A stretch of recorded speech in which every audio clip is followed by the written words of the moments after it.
তুমি যদি মানে শূন্যের দিকে 30 ঘন্টা পড়াশোনা করো, এটার থেকে বেটার একটা প্রপার প্ল্যান, একটা ভালো একটা কোর্সের সাথে তুমি 30 ঘন্টা ডেডিকেট করো। কারণ আমার এখানে তুমি 30 ঘন্টা দিলে তোমার ফিজিক্স ফার্স্ট সেকেন্ড পেপার দুইটাই শেষ হয়ে যাবে, বাকি থাকবে খালি ম্যাথ।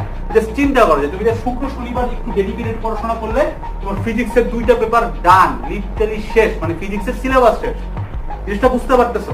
দেন রবিবার থেকে তুমি ম্যাথ উঠানো না কেন? আমি তো আমার প্ল্যাটফর্মে ফিজিক্স ক্লাস দিচ্ছি, তো তুমি তো আমার কনফিডেন্স লেভেলটা জানো, ডেমো ক্লাস দেখলেও বুঝবা। তুমি জাস্ট এই 30টা ঘন্টা আমাদের ফিজিক্স ফার্স্ট এন্ড সেকেন্ড পেপারে দাও, শুক্র আর শনি physics first and second paper পড়া, তারপরে তোমার এই ফিজিক্স দেখো পুরো A to Z ডান। তোমার পেপার 0 থাকলেও ডান হবে, কারণ আমি আমার ক্লাসগুলো এইভাবে করে রেকর্ড করছি। কথা বিশ্বাস না হলে ডেমো ক্লাস চেক আউট করতে পারো। That's all about the whole video. আর যারা কোর্স কিনে মারা কোনো সমস্যা নাই, জাস্ট তোমার যে রিসোর্স আছে সেটাতেই 30 ঘন্টা ডেডিকেট করে দাও 2টা দিন, জাস্ট দেখবা যে লাইফটা চেঞ্জ হয়ে যাবে। শনিবারের পরে তোমার রবিবারটা একটু ডিফারেন্ট লাগবে, একটু হইলেও ডিফারেন্ট হবে, অনেক বেটার ফিল করবে, trust me on that. Kind of revolutionary change আসবে তোমার পড়ালেখা।